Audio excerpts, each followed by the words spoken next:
Leonardo da Vinci was a self-taught Renaissance man. As a scientist, artist, and inventor, da Vinci's genius led to an unprecedented body of work. The drawings he left behind remain as testaments to his innovation and originality. One of da Vinci's main inhibitions was the lack of materials he needed to transform his concepts into reality. Jacques Fresco is also a self-taught scientist, architect, and inventor. For his entire life, he has been deeply committed to investigation, insight, and innovation. A prolific creator and builder, Jacques has been redesigning our entire culture for most of his life. While da Vinci needed advanced materials, Fresco has lacked access to the social and political resources needed to realize his most far-reaching ideas.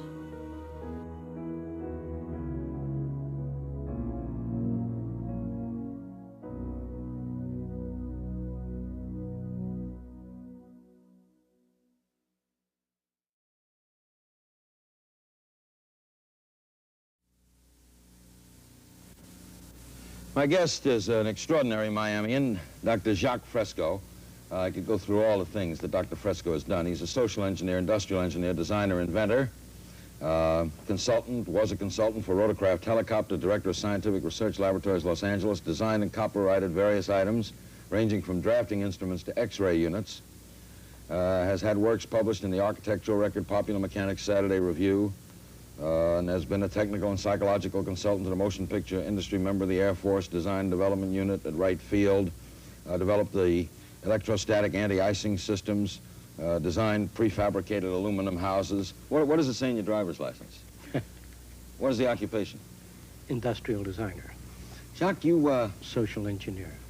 Does it bug you that people, when they talk about Jacques Fresco in Miami, say that he's someone who's too far ahead of his time? His thinking is...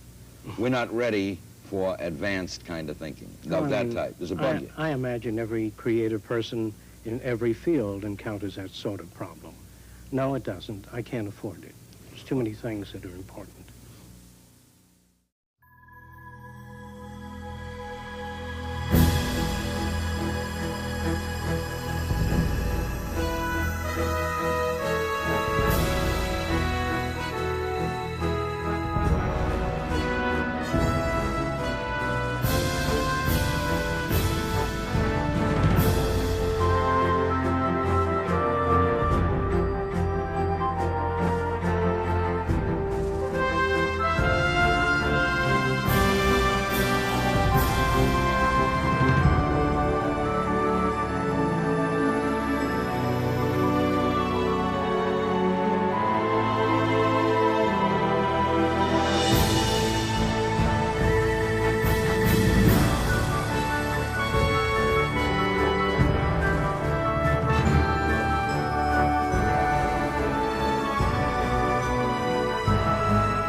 Jacques Fresco is a futurist.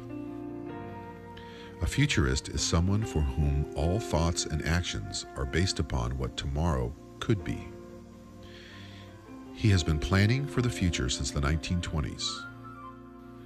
Not only is he a philosopher and theorist, but an engineer, industrial designer, and social planner.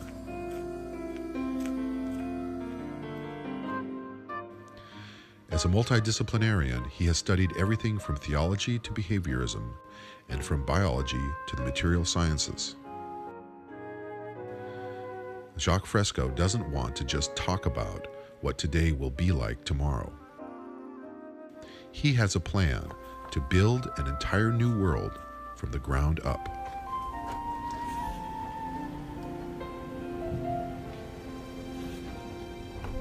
I'd like to go from the time you first started conceiving of drawings.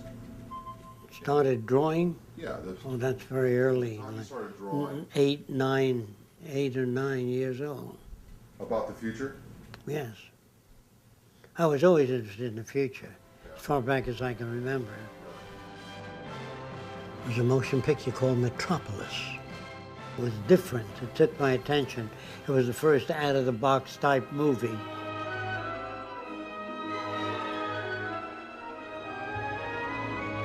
It depicted the future as a regimented system, which was totally unacceptable. But the architecture was interesting and the robotics in that film were interesting.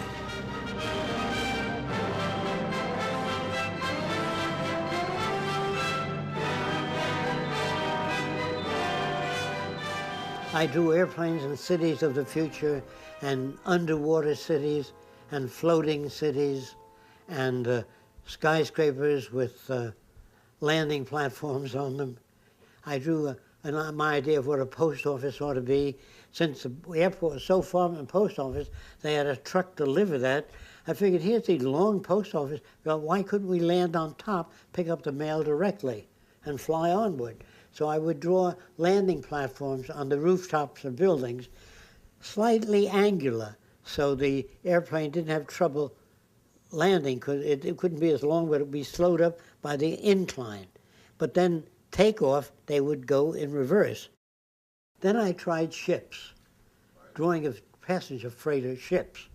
Then aircraft carriers, and I showed it to my principal. So he said, well, I'm going to give you a letter, and during the summer, if you can manage to get to the Bureau of Standards, I know a Dr. Dickinson, who's the chief of the Heat and Power Division. And so I went to the Bureau of Standards. Dr. Dickinson looked at my drawings, and he said, have you ever heard of Bucky Fuller? I said, no. I think I must have been 14 or 14 and a half, somewhere on there. So they said, would you like to meet him? I said, yeah, sure. What is he? He's an inventor, like you. He thinks up a lot of new things. Buckminster Fuller was one of the 20th century's most renowned futurists.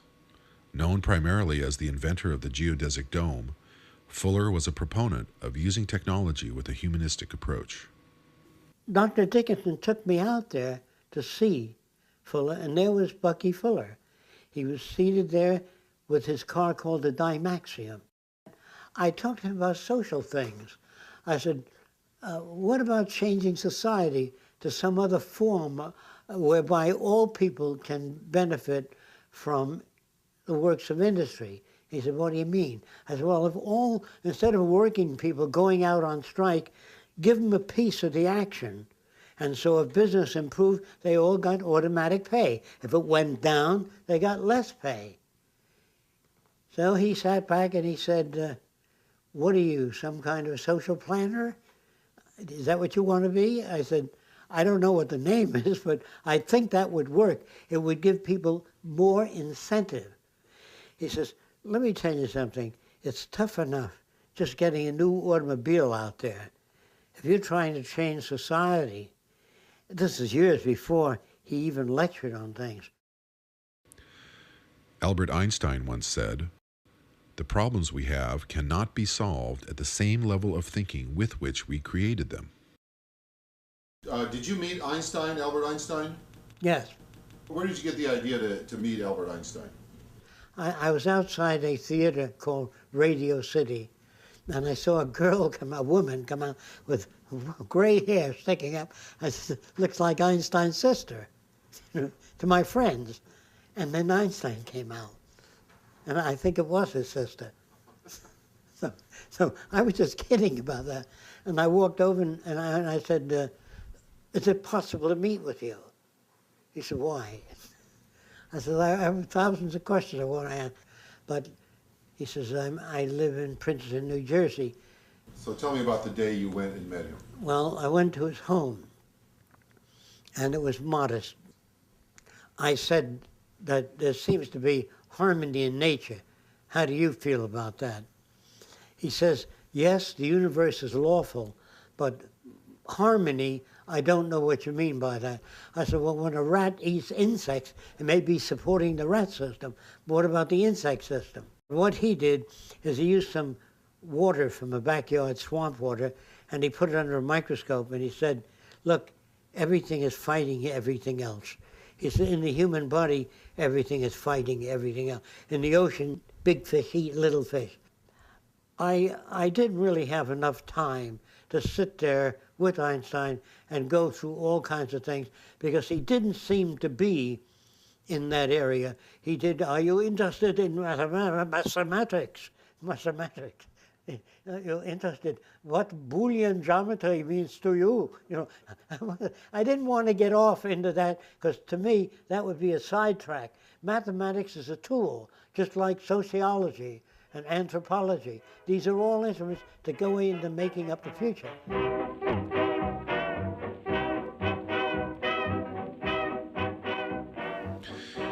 When the stock market crashed in 1929, Jacques was only 13 years old. Coming of age during the Great Depression prompted many questions for the curious and inquisitive young man. Living in New York City, he found the squalor and suffering around him difficult to understand. The confusion, contradictions, and struggles he saw left a significant impact on his character. Things were so bad, and I had no way of looking at it. And I thought the rules of the game were somehow screwed up. I went to many different meetings, communist meetings, socialist meetings, fascist meetings, Mankind United, technocracy, to see what the world was teaching, including Eastern philosophy. And I wanted to know what people thought, what they wanted, why they gelled on one system.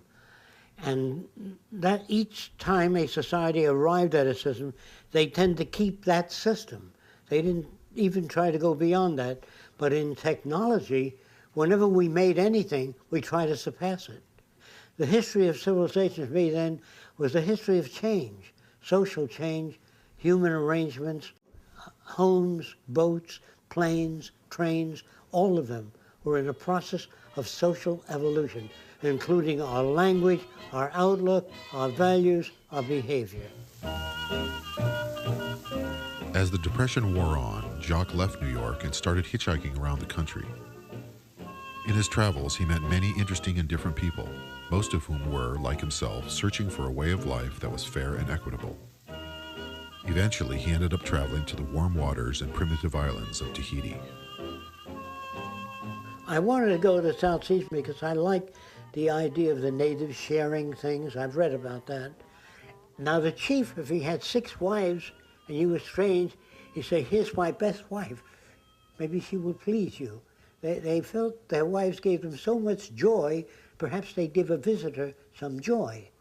You know, their thinking about it was different, and that upset, it caused me to ponder, hey, gee, that's not the way I saw things.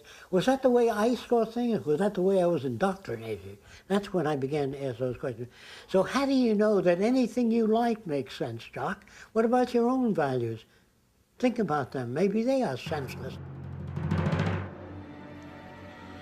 Concerned that Tahiti would be invaded, Jacques returned to the U.S. and joined the Army Air Corps. When the war was over, thousands of factories stood idle, their manufacturing capacity no longer needed for wartime production. Capitalizing on the tremendous capacity available for aluminum fabrication, Jacques designed and built a house made entirely from aluminum extrusions. The result was an innovative and extremely efficient use of time and materials. The windows, for example, were put in and then extrusion snapped in and sit with a seal. And so it was very rapid. It took something like 12 minutes to put all the windows in. 8 hours to put up the building. 1948, it was unveiled at Warner Brothers, and there were lines all around the studio. Thousands of people come to see it, and airplanes smoke written in through the sky, visit the Trend home at Warner Brothers Studios. It was publicized in newspapers. I think the architectural record as one of the first mass-produced type homes. Jacques appreciated the challenges of innovative problem solving. As he honed his skills, he became a competent inventor. He always had a research lab and was constantly inventing new products. While much of his time was spent pursuing his own interests, he was also hired by entrepreneurs to design and fabricate specific inventions, working in a very broad array of technologies. He invented everything from medical and dental devices to 3D motion picture projection systems. A guy named Jack Morse was a film producer at the time. I met him at Warner Brothers Studios. He came to see the Trend home, and he was awed by everything fitting together so sensibly. And he said, "How do you guys think of these things?" You know. So I began to describe how I thought about things. Then he found me interesting, and he said, "Hey, come on out to the house." And he had a big estate, you know. And he said, do you think you can make a movie projector that projects 3D images without glasses? So I said, "Yes." He said, "How do you know you can do it? You've never done it." I said, "That's right. But if it's a physical phenomenon, I think I can work it out." "How are you going to do it?" I said, "I don't know yet." And what I did is I had many different applications, which I'd rather not describe in detail, but I got 3D imaging different ways. And the simplest way was projecting the right and left eye image from behind the screen at the right eye and left eye. Now then, if you moved off to the side, you lost your image. And so Jack wanted Technicolor to go the rest of the way. So he got them to come out and look at it. And they said, "How do you do that? It's very interesting." I said, "We're not at liberty to disclose that unless you're back to the next stage." So they said, "Well, how do you maintain visual isolation?" I said, "I still can't discuss that with you." So they looked at it. It was super clear, no lines. They said, "Well, that's the best I've seen up to now, but it fades to 30 degrees. I said, "Yes, it does. And at a distance, it fades, too, as you move back." So they said, "Well, can you do anything about that?" I said, "Yes. That's why you're here, to take it to the next stage." So they said, "Look, Jack, you get rid of the fade, and you get rid of the distance problem, then call us." So that died, like the Trend home died. Then I read in the books on invention how Alexander Graham Bell had to make the telephone before they backed it. The Xerox machine had to be made completely. Edison had to make the electric lamp. Nobody backed him on the way up until after he was known. What are these for? What were these all about? These are Oh, gee. these are various. Well, these are surgical instruments. Yes, Aren't they? various types. Those are only some of them. You know what a retractor is? No. Holds the skin open while you're operating. These are various types of retractors. The purpose of that was to rotate the bone so it's in line before you put the prosthesis in. It rotates the femur, the upper region of the femur. Those are tweezers with holes in them. If you look at the holes on the front of the tweezer, to put the sutures through to guide you through the muscle. So you put it over the muscle, and the holes are right through the middle of the muscle. You didn't have to eyeball it. So these are things that you designed Long time ago. under contract. Oh, You yeah. contracted to design these yeah. things.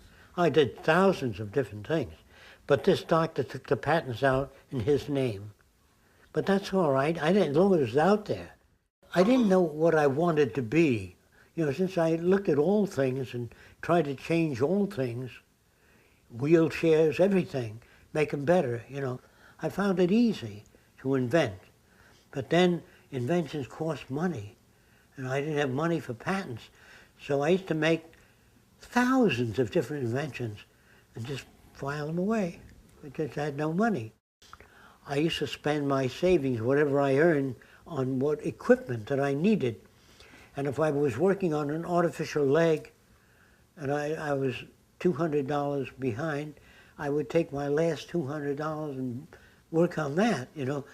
And I'd solve that problem, but then the rent would be due and the electric bills, and I couldn't pay them.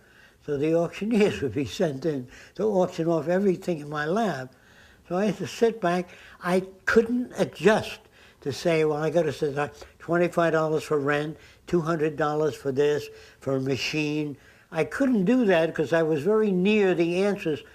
And the type of problems I worked on were outside of the frame of reference of most science. In the fluorescent tube, you have high voltage moving along, you have a transformer that generates it, and you put a phosphor material that glows. But the tube is round, and the phosphor on the back side does nothing. There's only the phosphor on the front side. So I wanted to extrude the tube so it's elliptical. So you have more light surface in an elliptical tube. Then I wanted to mirror back the back of the tube. Instead of putting a big reflector outside there, put the mirror inside the tube. So I didn't have the money to make that tube. Then I said, what the hell are you making a tube for? Why don't you work on a flat sheet of glass that phosphors, that glows? So make glass that's electrically conductive. Well, how do you make non-conductive electrically conductive? By putting metallic particles in the glass and phosphors. What would happen? The electric current would flow through the gas, animate the phosphors. So you had a flat sheet. You don't want a lamp. A lamp is only giving light on one side. I wanted the whole surface to glow. Over time, Jacques' ideas about the future became more well-organized and focused. Gradually, he began to combine his technological expertise with what he had learned about human behavior, sociology, and social structure. I spent so many years improving area by area. I said, look, the whole society is aberrated, the way we do things. Why not redesign society? It'd be easier than making all these thousands of products. So you really decided to redesign the culture? Because I couldn't get, patchwork didn't work. It wasn't sufficient. So they thought I was a communist. You know, after all, the guy wanted to redesign society. What else? What is socio-cyberneering? Socio-cyberneering is a new organization, and it represents the application of the most sophisticated forms of science and technology toward problem solving so that we can reclaim the environment which we loused up over the years and to build a way of life worthy of man, to humanize society, to break away from the artificiality, the regimentation that dominates our society today. Our society seems torn apart and pulled in many directions. Socio-cyberneering is an approach at the restructuring of society in humanistic terms. Humanistic terms, yes. The mission of socio-cyberneering was to build a residential research center, developing and demonstrating new technologies and innovative social concepts within a community setting. On a barren scrap of land in central Florida, Jacques and a few friends began to build what is now known as the Venus Project, named after the tiny nearby village of Venus, Florida. Occupying some 25 acres, 10 buildings have been constructed. Each utilizes both design, construction, and lifestyle concepts integral to developing a working model of harmony and high productivity, integrating both nature and advanced technology. Jacques' objective of conducting a complete reassessment and redesign of our entire culture remains the central focus of his work.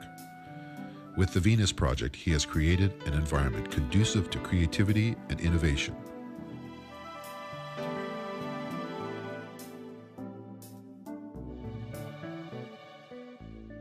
When people come here, they're amazed to hear that this was just a flat tomato patch. We've dug out streams and ponds and planted hundreds of palm trees and trees. And we built this land to show what the outskirts of the city would be like. We have many buildings here, but you can't see one building when you're in another. We really wanted to show how high-tech and nature could coexist within this environment. Jacques and Roxanne have been living on the property and building the Venus Project since the late 1970s. The entire time has been a constant process of developing and implementing new ideas. Jacques begins with a drawing, then produces a scale model, and then videotapes his models in order to demonstrate his concepts for the future.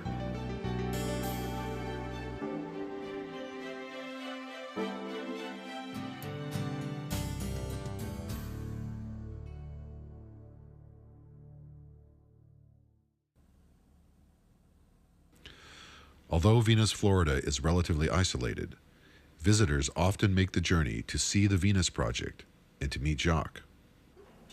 Joan?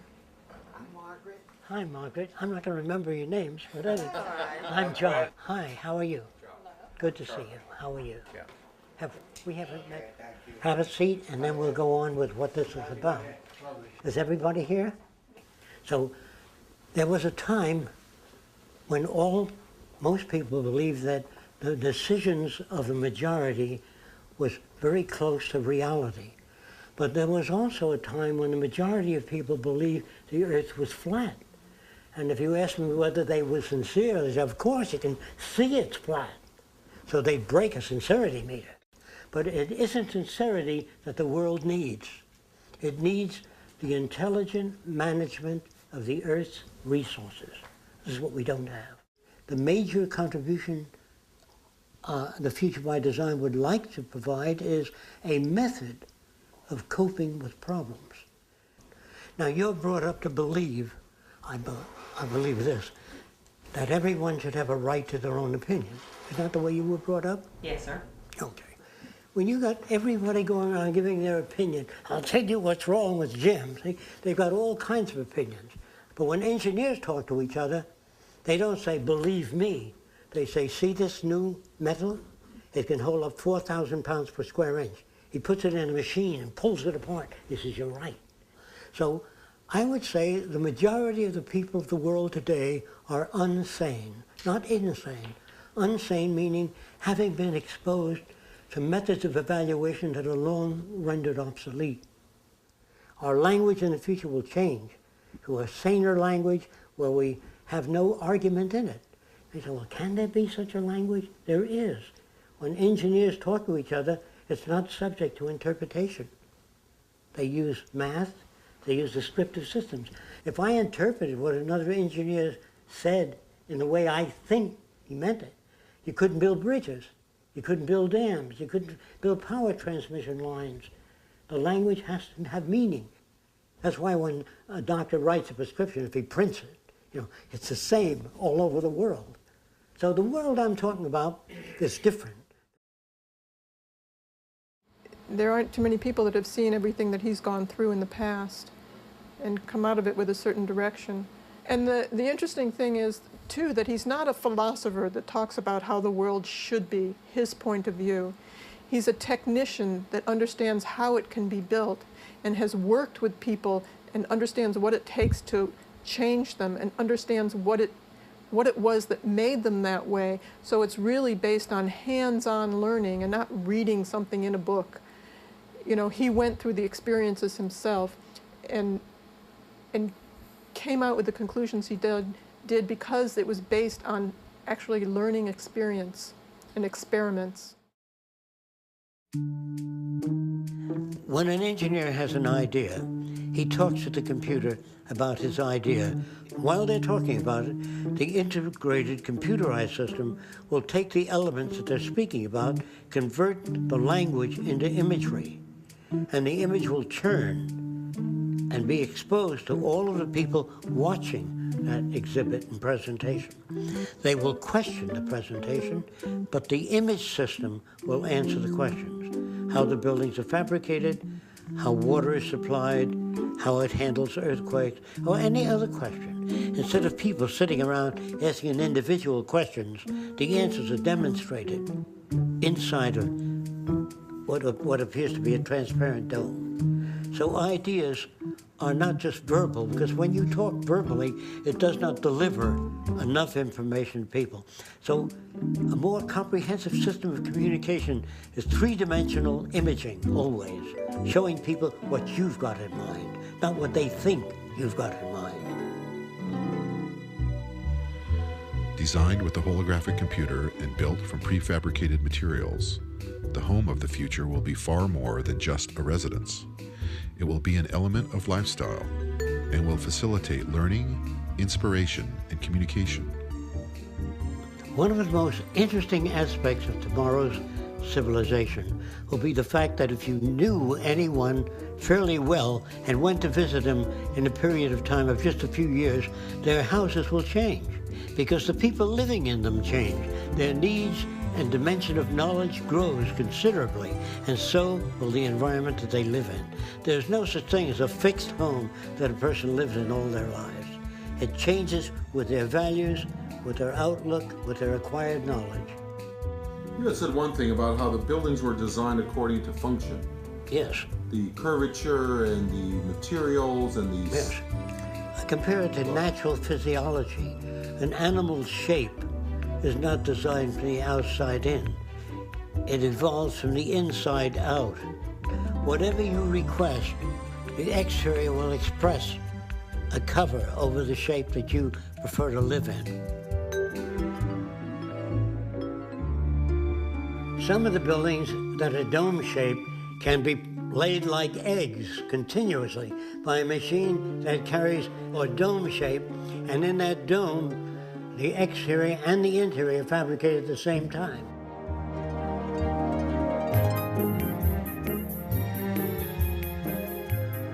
Not everyone will choose to live in a dome. They will choose to live in whatever architectural shape would meet their needs. The reason why we suggest a dome is it uses the minimum amount of materials and covers the maximum areas and offers maximum strength. So the dome shape is included in almost all of nature. Your brain is in a dome. The cranial case is in a dome. So if a person says, yeah, I don't think I'd want to live in a dome, you've been living in a dome most of your life. The interior building will have no source of light. You won't be able to see a lamp or a source of light. All the walls would have even illumination. You can also specify the color of the illumination, either the entire inner surface or local areas of different color, if this is your request. This would be the simplest type of bathroom: shower, sink, toilet bowl molded into one system. Actually, there's no hardware on here, but there's a slot and the water comes out as a ribbon, and that'll cut the soap off the hand and use about 1/6 the amount of water. Now the wastewater from the sink goes down into a pipe around here and fills the water closet, and we flush the John with that water. So instead of telling people to save water, build a system in. This is what it's all about if you wish to conserve water. Now the bathrooms may vary from that simple style to slightly more complex, but all one piece. There may be as many as 50 variations on a bathroom. You pick what you want, and then it's installed. When you leave the building, the entire building is clean. We also have a slight increase in air pressure in the building, so no dust comes in your house from the outside.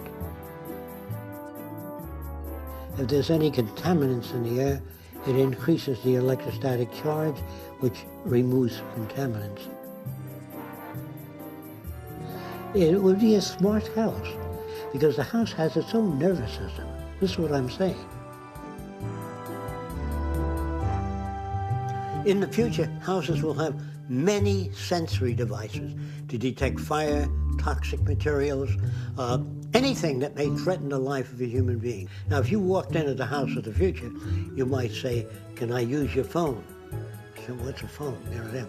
No, you just say, I'd like to talk to Sam in Arabia. What part of Arabia? You just announce what you want, and the sound will be focused at some point instead right at your ear, so you can hear Sam in Arabia. In southern Florida, millions of dollars in buildings were destroyed by the big hurricane there. And they put up buildings that look just about the same. Now, if you don't want hurricane damage, an inverted cone, it's almost impossible for a whirlwind to pick up an inverted cone. So we would have these shelters built in the West Indies or wherever hurricanes occur. And inside would be pull-down bedding, food storage, and emergency water. So this is the kind of form that no vortex or wind can pick up. Try to pick this up with greasy fingers. And that's similar to the wind whirling around it.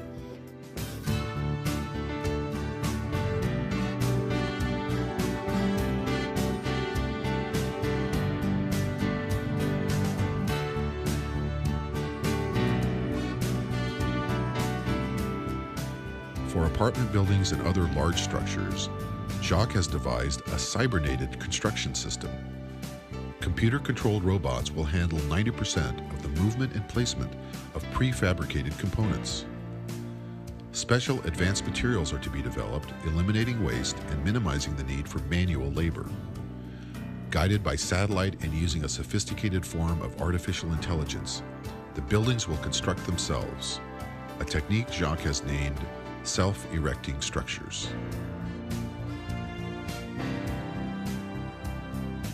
This represents a relatively complex aluminum extrusion. If you were to take a toothpaste tube and cut the letter T in the opening and squeeze the toothpaste, it would come out like a letter T. And this is how extrusions are made. However, in the future, it may be possible to extrude complete apartment houses, apartment building units or modules. This extruder can be faced with different dies to mold different shapes. Almost an infinite variety of shapes can be extruded. So it would be the apartment of your preference that's extruded. So any shape or almost any extruded shape can be designed to fit many different architectural arrangements. This is a transitional type structure which utilizes cranes to lift the components of the building. Eventually, the building itself will be part of the self-erecting structure.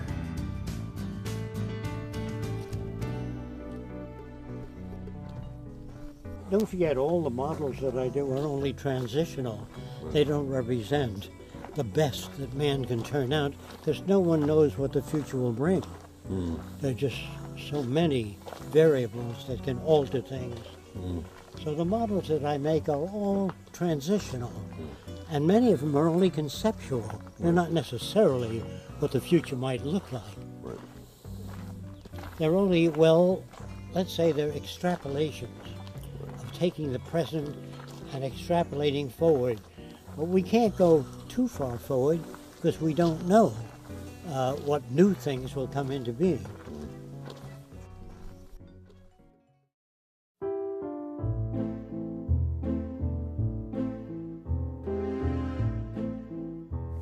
Now this looks like a train station. We hope to phase out the airplane by designing transportation units that can move up to 2,000 miles an hour, floating on a magnetic repulsive field or an air cushion. And in those huge trains of tomorrow, there'll be television, radio, amusement, art centers, classrooms, not a group of seats lined up as your trains are today. If 40 or 50 people have to leave the train, we slow up to 100 miles an hour, lift off the passenger section, or slide it off and slide on a section with the passengers getting on. You don't have to stop the whole plane or the train. In the future, we will just shove off those passengers getting off and that freight leaving. This is part of the linear acceleration train that can take you anywhere in the world in just a few hours. safely without snow, rain, being lost at sea, Are all subject these to the things? weather. Are all these things you're saying?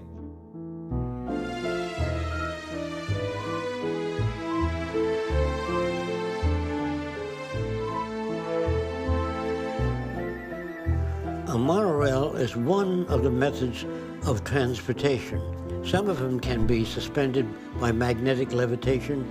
Others can use wheels and ride the rails. This is an aerial perspective of a monorail station with entrance and exits on the side of the highway. This is actually a true monorail because it is one rail system that supports two trains. Most monorails aren't really monorails. They consist of two tracks. This is accomplished on one track.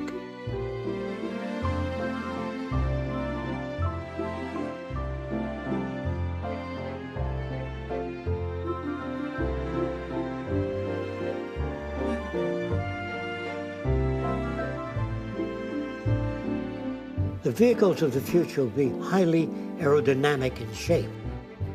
Their shape will permit the minimum amount of skin resistance, giving you the maximum distance for minimum fuel consumption. The front end of the car will be equipped with radar or sonar or other sensory devices that can detect the distance you are from other vehicles and maintain that separation automatically.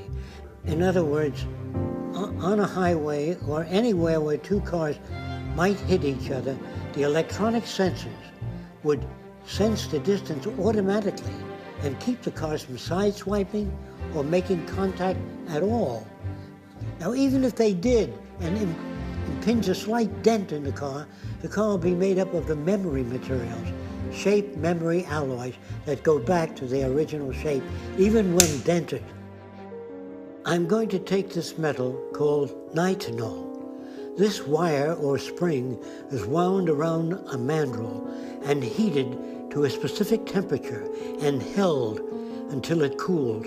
Then when you pull it out beyond its elastic limit, so it's not about to return to the spring shape, and then deform it in many different ways. Then if it's heated, I'll put it on this form so it won't drift away. And I'm going to heat that metal. You can watch it return to its original shape. It's called shape memory alloys. It could be done in plastics, metals, or any other materials in the future. Watch how it returns.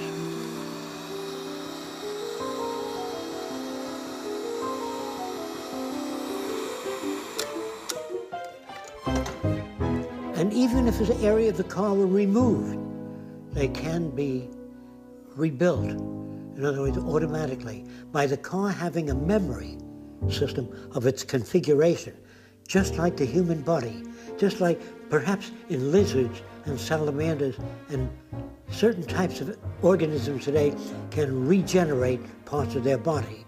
The technology of the future will enable our automotive vehicles to repair and regenerate damaged areas.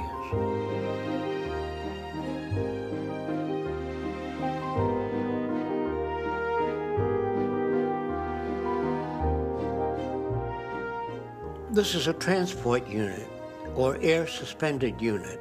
It will travel 5 or 4 feet above the ground and not requiring highways or bridges. You can turn around by electrodynamic means, discharging air on the right or left side, not by tunneled air paths, but just by attracting air or repelling air.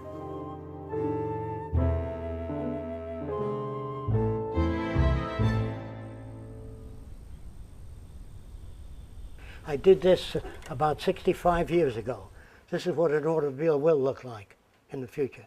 It'll have sensors on it. So if I got mad at you, and when I get within a certain, the brakes go on. If I'm backing up and there's a child crossing, the car stops. No one drowns in a swimming pool because the net comes up when you're not home. Is that clear? If somebody falls in the pool and you're busy cooking, the child sinks at what time, it comes up right away. What do you want? What kind of world do you want? Okay. So what you see here is just glimpses of the future. So we'll go around and look the place over so you got a better idea. Now that area over there, across the water, we will build a very large dome, like a center for dialogue, to invite different people out here.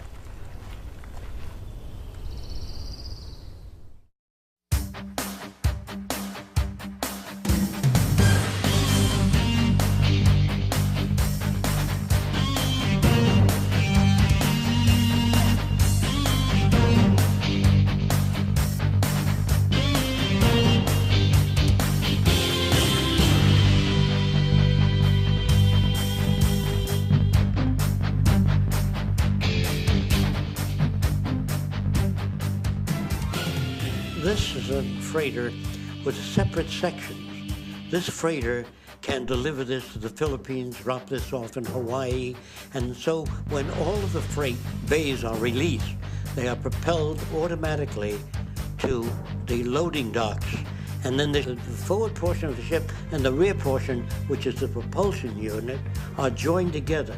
So you always travel at a balanced load. You never travel with an empty hull back. So using energy that way conserves millions of gallons of fuel if you use fuel in the conventional sense. This is a possible propulsion method. In this instance, water is drawn toward the surface of the ship electrodynamically, and in turn, the ship's reaction is forward, away from the pressure toward the rear. It's like holding a peach pit and squeezing it, and it moves forward. It has far less wake, less water turbulence, and very little energy consumed. What you see here is an illustration of underwater transportation for the future.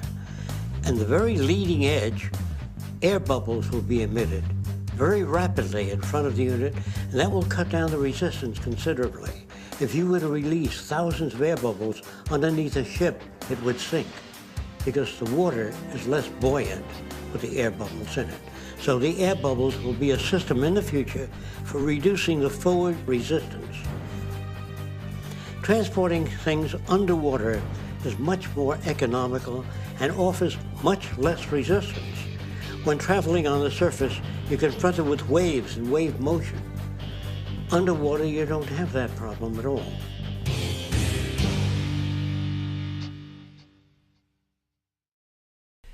We talk about civilization as though it's a static state.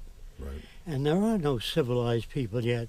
It's a process that's constantly going on. We're not civilized, it's an ongoing process. Yeah. And so we never become fully civilized because we'd have to know quite a bit in order to behave in the most constructive manner. And that goes for intelligence. I don't know if I've talked to you about an electrical engineer of 75 years ago, an intelligent one, couldn't get a job today. Right. So when you talk of intelligence, what are you talking about? It's an ongoing process. It isn't, that's why there's no such thing as an intelligent person.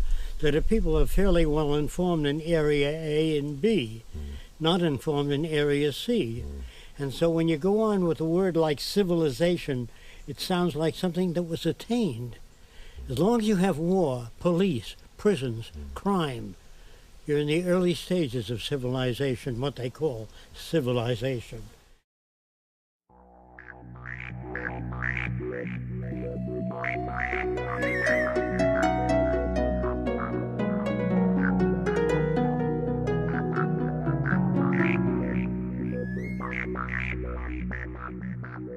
This type of helicopter or aircraft would have its propulsion unit at the tip of the blades. They'd be relatively small, high thrust. The center of the disc, or the passenger compartment, would remain stationary while the blades spun around. In the event of engine failure, the blades can automatically gyrate and bring the craft down, not only vertically, but can travel forward by tilting.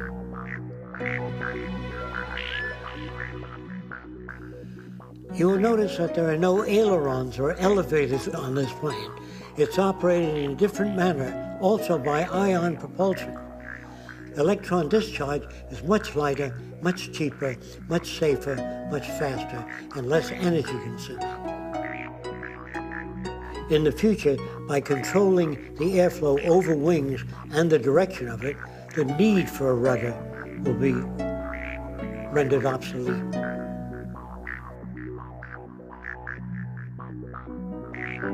For individual transportation or small groups, you have the vertical landing and takeoff VTOL aircraft of the future.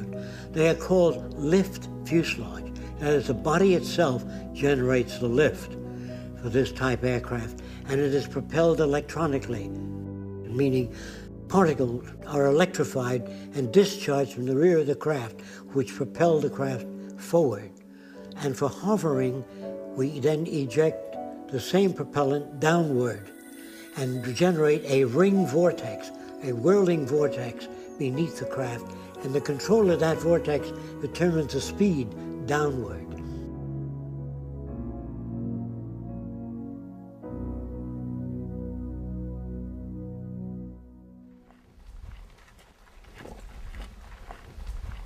We're going over to the model dome where we have models of future type buildings and how they go together.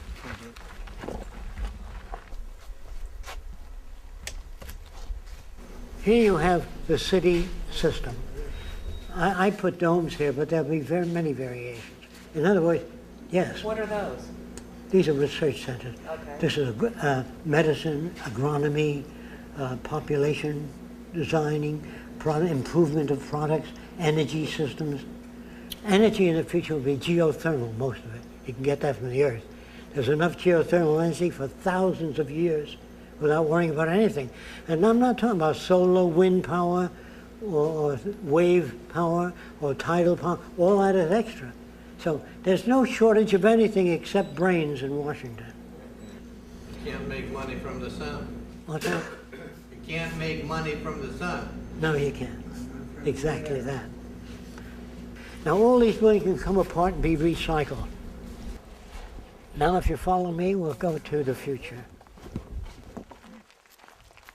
All right, let's explore the thinking of Jacques Fresco and the society he'd like to see. Now, we'll start with this, and you tell me... I'll try to point it out. Yeah, you can point right at it. Most of the cities are based on natural configurations, basic designs in nature. The center of the city, the nucleus, will house an electronic computer, which only controls water purification, the atmospheric conditions, that is, it controls air contamination systems. They maintain safety, they oversee the environment, maintain ecological balance between animal life and plant life. The center of the city is a university that covers all subjects related to man. There's no courses that are used to exploit or abuse any other human being. All repetitious jobs will be phased out. We feel that machines ought to do the filthy or the repetitious or the boring jobs, that man has to be free to pursue the higher things, the higher possibilities of man. In other words, if this... So you came up with this idea for a round city. A round city, a round governmental branch. And then extending out of it would be the Department of Agriculture, Education, Oceanography, the disciplines. The circular scheme or plan brings each district closer to the central dome, which contains the medical, food, shopping, everything else that people need. The circular arrangement makes it easier to operate using far less energy than any other system. And if you start at one end of the city and go through the city, you always return to the same place. Whereas in a linear city, you go to one end, you have to backtrack to get to the same point. So the circular scheme is by far the most efficient. And when cities are contracted in the future, they will be contracted as a whole, as an entire system. In that way, all of the parts and components would be delivered in stages. Like sequel 1 will be the underground, the heating systems, the electric generators, the piping systems, the recycling systems. Then after that, the next layer, which would serve as the first layer that contains the architecture, the foundations for all the buildings, and after that, the erection of structures up from the foundations, starting with the central portion of the city, working its way out to the different radial sectors, and then out to the final housing sectors, and then to the agricultural belt, and then to the recreation areas. The cities themselves are prefabricated. Most of the elements that comprise the structures of the cities are interchangeable, interlocking. They are designed so they can be disassembled just as they were assembled. So the new cities will be updated continuously.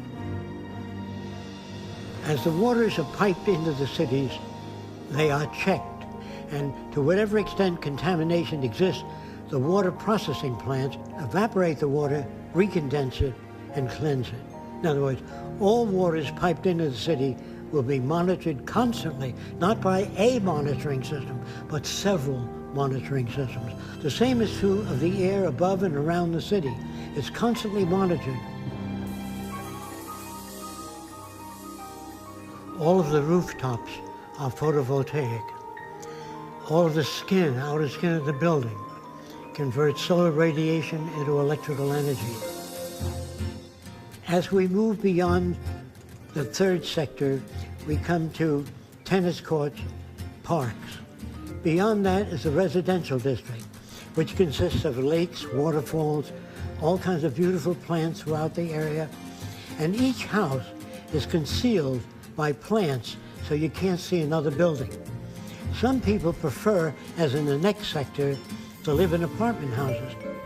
The apartments have drama groups, recreation swimming pools, discussion groups, and so many other facilities. The disadvantage of living in a private home is you would have to go to the various places to access the same things. Instead of motor vehicles in the city, all transportation is carried on by circular conveyors that we call transveyors. They move radially, circumferentially, and vertically. They serve the function of elevators, buses, conveyors. But if you wish to go to another city, you can take an elevator down beneath the Central Dome, which has maglev trains, etc., that will transport you to the center of any other city or any other region. There will be no waste products, just as in nature there are no waste products. All materials that we would formerly call waste would be recycled and converted into new products. And that when the city hits a certain number of people, we stop the development and let everything go back to nature between this and the next city.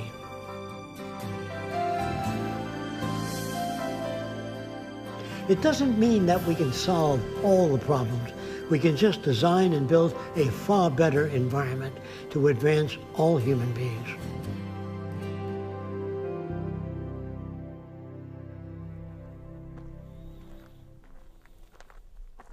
Like I said, not everybody will live in a dome.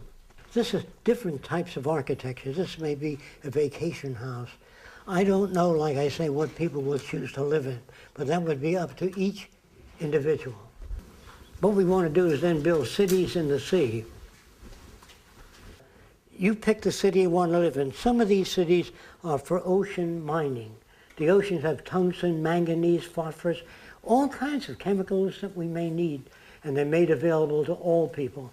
And you don't have to worry about being blind in the future. We design cities so you can hear an open door and you can sense a table because you have built-in sensors. And we work on making artificial methods for visual things for everybody, because anybody can lose their eyesight. There's no more nickels and dimes for medical research. This is what the army of the future is all about. Do you get it? Okay. There's usually an alligator sleeping down here. Let me see.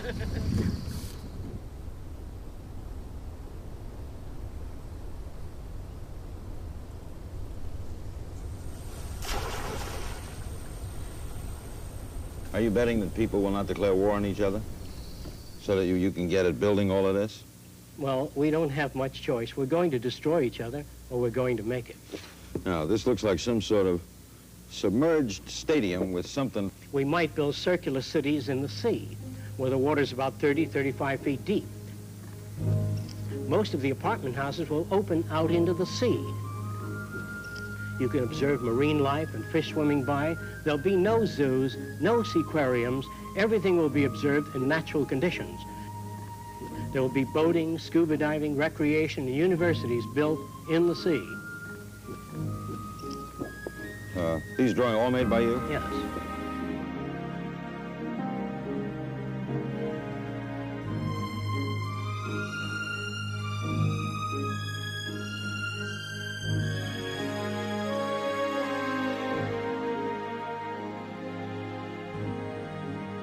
This represents a blueprint of the basic structure of the city in the sea. There are helicopter landing areas on the upper section. There are cranes that travel around the entire upper portion of the structure. The legs are designed to move up and down to support the structure and rest on the seabed. Now, what are these cities in the sea for? Some of them represent hospitals that can be towed off the coast of Africa or India. Instead of sending building materials out there and building a hospital, then shipping the equipment out there, it's much easier to build a floating hospital, tow it off the coast of Africa, use it, and by the time the new hospitals are assembled there, you can then move this to another region, float it to another region. Most of the cities will be constructed in dry docks by automated systems. After it's complete, the flood locks are open and it fills with water. And there are units that look like tugboats that deliver the cities to their site where they'll be located. Some will house as many as 1 million people, a series of cities in close proximity joined together by transport systems. That is, tunnels either under the water or above the water bridges.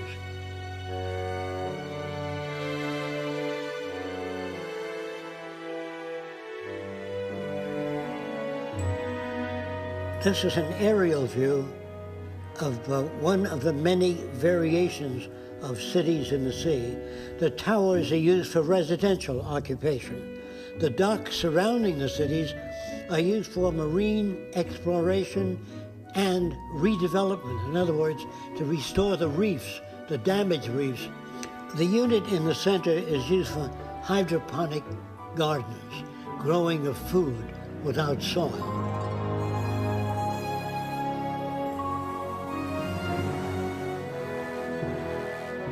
Now, many of the cities in the sea will have docking facilities for marine vehicles, and that'd be like an underwater bus that would take people around to visit the different areas.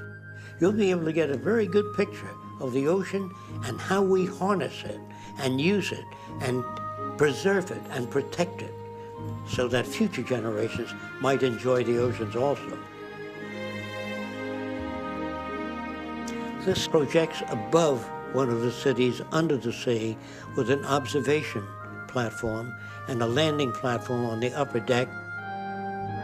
At the sea level, there'll be a floating dock system that moves with the tide up and down so boats can dock. Then you enter an elevator shaft which goes to an airlock. It takes you to the bottom of the sea or the seabed. The seabed is used for observation of reefs and marine life. Not only do they monitor the reefs, they restore the reefs and change them, rebuild them, or redesign them. Someday we'll be able to control the shape, configuration of reefs so they can support more marine life. I think humans can add to nature and improve it considerably. What will that mean? It'll mean a higher standard of living for all people.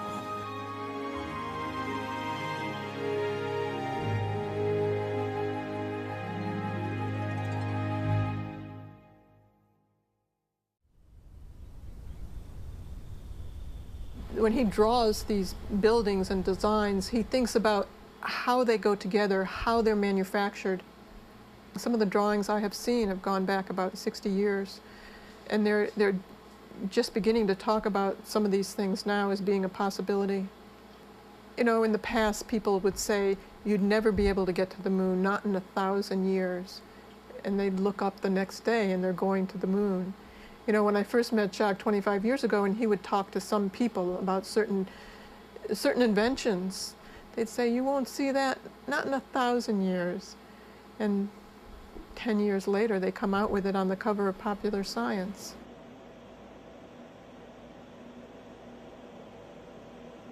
The whole basis of the technology is to maintain a high standard of living. Technology is not worth anything unless it improves people's lives. Today, people are afraid of science and technology because it's so abusive today in so many ways. But it's not science and it's not the technology we should be wary of. It's the abuse and the misuse of science. You can take a rocket and you can shoot it into outer space and explore outer space, or you can take it and use it as a bomb and destroy another country. It's really the inanimate object really is in our hands and what we do with it. Science is really the ability to predict the next most probable. That's what the real meaning of science is. Gaining the ability to predict the next most probable. When we talk about science, we're talking about a method of looking at a situation, a method of evaluation that differs from the opinionated system. If you ask me, I'll tell you. The scientific method has no special connection to truth. It really has a better way of looking at things than the earlier systems, which everything was attributed to gods or demons. This is where we get into applying the scientific method to society. Yes. Now, this is not in the book yet. The scientific method applied to society is something people don't think about much. But if you want to know where the answers may lie, it is in the application of the methods of science with human concern and environmental concern. The future by design refers to the application of the methods of science, not scientists, the methods of science to the social system. Naturally, even the methods of science undergo change, and as they change, so would the future. If we use the scientific method throughout the world, the probability of war drops to zero. The probability of human suffering disappears. Deprivation, poverty, crime, all those things tend to disappear because there's no basis for it.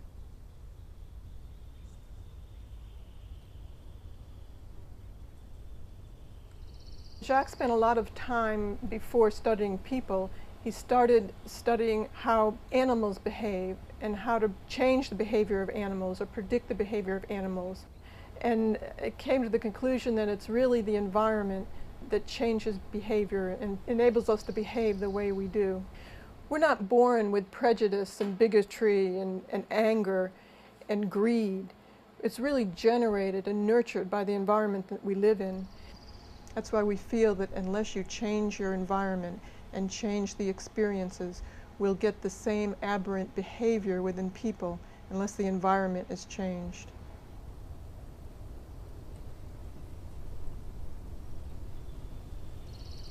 Any culture in the world today tries to educate people so they'll serve a function in that particular culture. In other words, if you're brought up in a Nazi culture, the flag waving and the swastika are the kind of things they put forth. If you're brought up in a primitive tribe, handling the javelin, the bow and arrow would be the kind of thing that you're exposed to. So people are conditioned to serve the interests of an established culture. Who does that to us? The owners of the institutions, the establishment. So they give us a value system that would support existing structures, whether it be religious, non-religious, industrial, military. When children say, you know, Daddy, what's the greatest country in the world? Of course our country is the greatest country in the world. Which God is the right God, Daddy? Our God. All the other gods are false gods. So picture this, a Roman family taking its kids to see the Christians being fed to the lions. and the kids are watching. Dad, can we come next week to see Christians being fed the lion? Are these kids sick? No, their value system is distorted. So I'm strictly concerned with the environment that people are reared in, raised in. And if that environment is altered, so will behavior be altered. You reorient the environment, that in turn reorients people. But if you reorient people without touching the environment, it'll slip back. So when you try to think about the future, remember this. The process with which you think about things is based upon indoctrination, what you're given by your society. So your range of thought is limited by the dominant values of your society. So learning to be flexible in values takes a long time. And in talking to kids when I was very young, I had to be very patient with them if I were to make any progress. I talked about the concept of God. Your concept of God, my concept of God, and his concept of God, so different. I wonder what God is really like, or if there is a God for that matter. And why would God permit war and disease if he's all-loving? It didn't make sense to me. Too many clashes. So I questioned that. Of course, I felt a little uncomfortable during questioning the concept of God. But then reading about the history and evolution of gods, there were many different gods. The god of war, the god of peace, the god of love, which was more like the people that invented them. They behaved, they got angry, they made sacrifices, they created floods when they didn't like the way things were going. And this did not come through as superior intelligence. Primitive people, going back in time, when they saw lightning, they thought that the deity was angry. Why else would it not occur? When a hurricane swept the land, they got rid of certain people in their tribe as a sacrifice, hoping that the gods would not produce a second hurricane. However, if it did occur again, then they sacrificed some of the younger people. Rarely would the chief sacrifice himself, but he's always got a whole line of people ready to sacrifice. So you have that problem with human beings. Anything that occurs beyond their comprehension, they have to invent an excuse for. They have to create gods and demons to account for things, because people come to the leadership of that community. No matter how primitive the tribe, they say, how come bad wind blow people off island? I said, you not behave good. You not make not enough contribution to volcano. Throw your brother-in-law into volcano. Maybe it doesn't erupt then. So if you throw your brother-in-law into the volcano and it still erupts, you have to throw your sister-in-law in. So you get metaphysics, you get religion, you get superstition, knock wood, or you wear a rabbit's foot. Just remember that the rabbit had 4 of them. Didn't do him any good. So on down the line, superstition prevails wherever ignorance prevails. Myth is a way of saying to the little guy working out there in the field, when he says, what does all this amount to? I never seem to be getting anywhere. When you kick the bucket, everything is there for you. If you don't get it in this life, you'll get it in the next, if you remain good. The amount of superstition that a culture can absorb would be directly proportionate to the amount of information people have. So in the future, with adequate supply of information, more than that which is given today, considerably more, you don't have, knock wood, today's my lucky day, when your number is up, it's up. All that will disappear in the future. I look at this as everything he's doing is to be as being the utmost in spirituality. Instead of looking for a better world later, after you die, it's really building the type of things that all religious teachings talk about here on earth. We don't have to wait till we die for that. We can confront our problems today and not wait for the Messiah to come with the white robe and change things, or not wait till we all go to heaven at a certain time, or those believers that go to heaven at a certain time. We can deal with the problems today. For instance, in religion, they put things on the will of God. If there's an accident, it's the will of God, and it stops you from thinking. It stops you from being innovative. It stops you from thinking about, well, how do we redesign the transportation system so we don't have those problems anymore? So he's worked with priests and he's worked with religious people and kind of expand their horizons a bit so they can be more creative. They look at the environment that shapes people's behavior, and they don't call them good or bad anymore. They think about shaping the environment to get more constructive behavior. If you were to ask me to redesign the world and the way people live, first thing I would have to do is conduct a survey, find out what we have, how much water do we have, how much people, how much arable land area. After I know that, then I can base the parameters of design on what we have.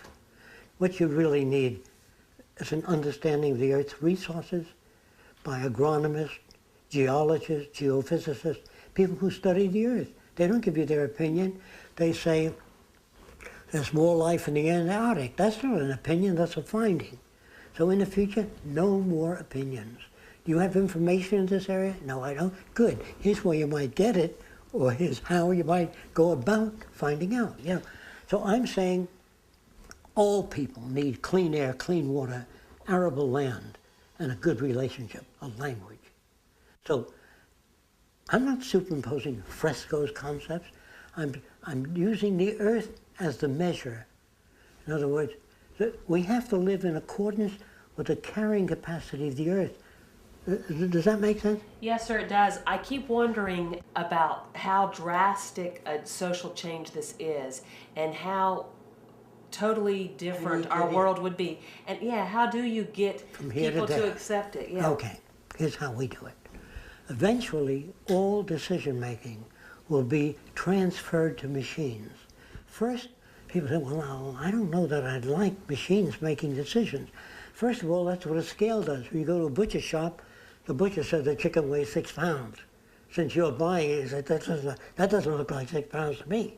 So you grab it and say, I think it weighs about 4, because you're tense, so it seems to weigh less. Then the scale came in, and we assigned decision-making to the scale. Is that right? Yes, sir. So do pilots. When they fly, I think I'm 1.5 miles high. They look at an instrument, and it tells them they're 4,203 feet off the ground. So that is decision made by a machine, because the decision-making by machine is far more accurate. Now, the question normal people ask is, yes, but can the machine be smarter than the designer? Well, I know a little guy that designed a machine to pick up a freight train and empty it. Now, he can't do that.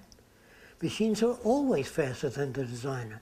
You ever see a Coke bottle machine move on the line? The designer, he can't move those bottles. So what is happening in our society? We are automating more and more decision-making and assigning it to machines.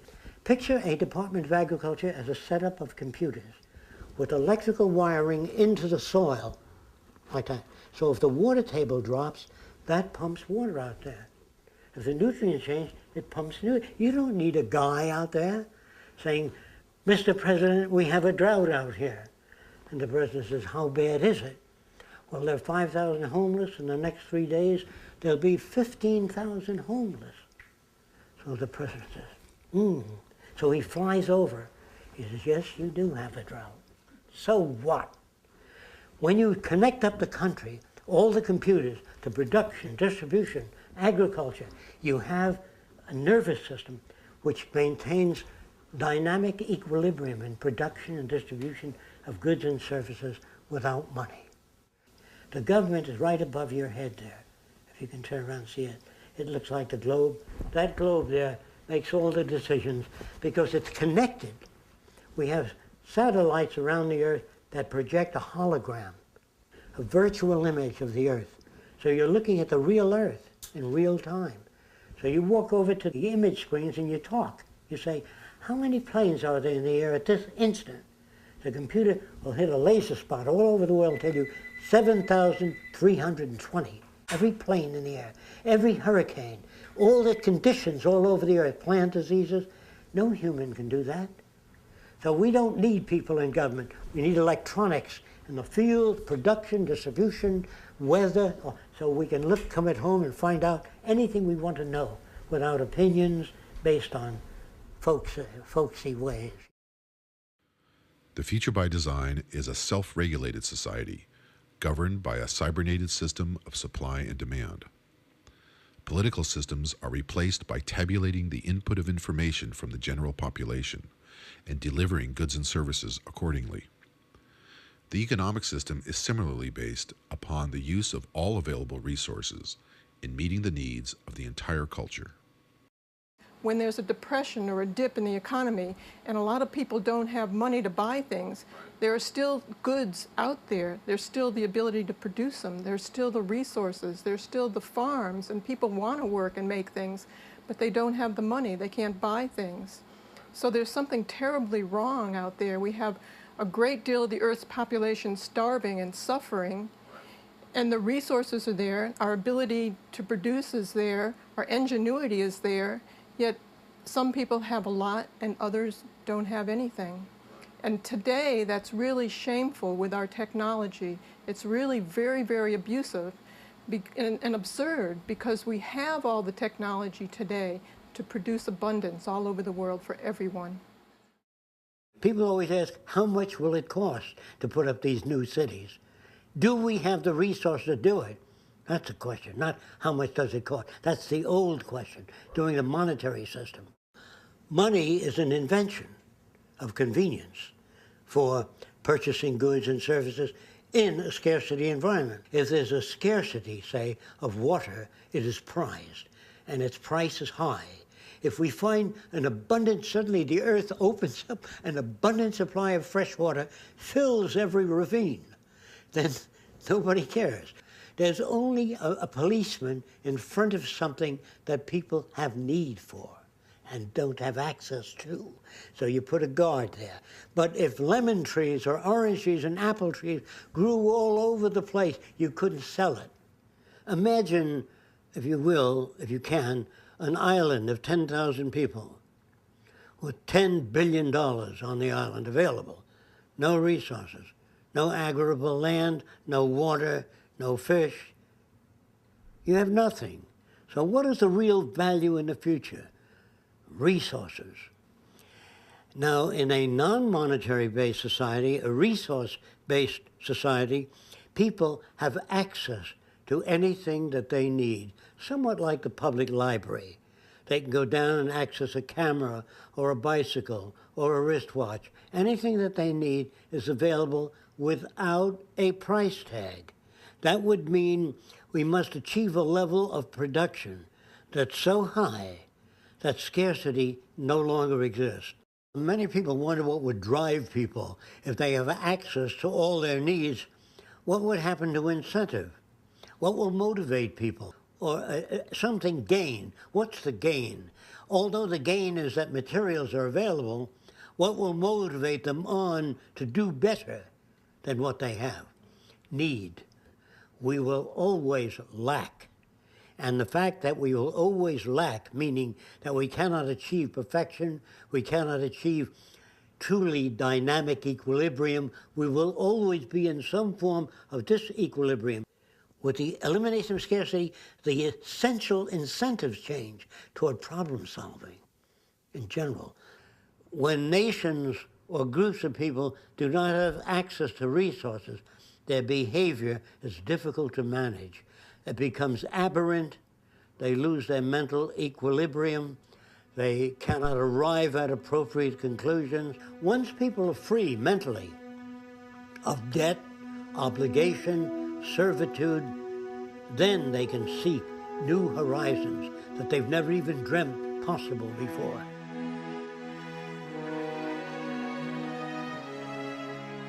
The core mechanism of democratic process in the future by design is the use of public exhibition halls.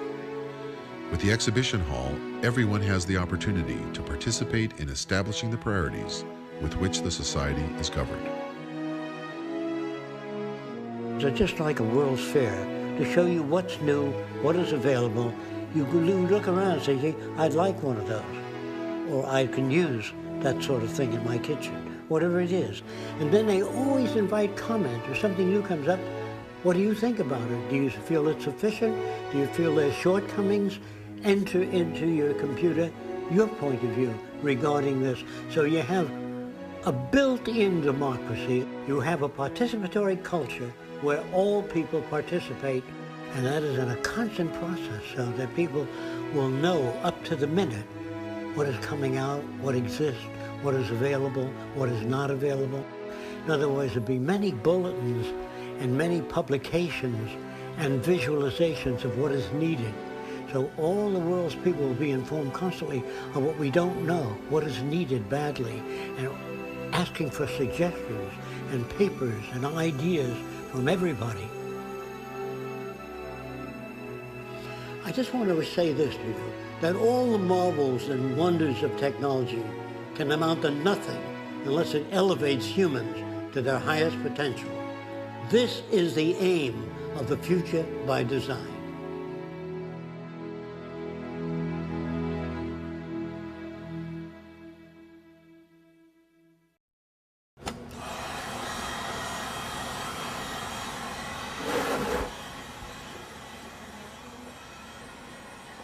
Jacques continues to invent every day, to invent, to write, to work.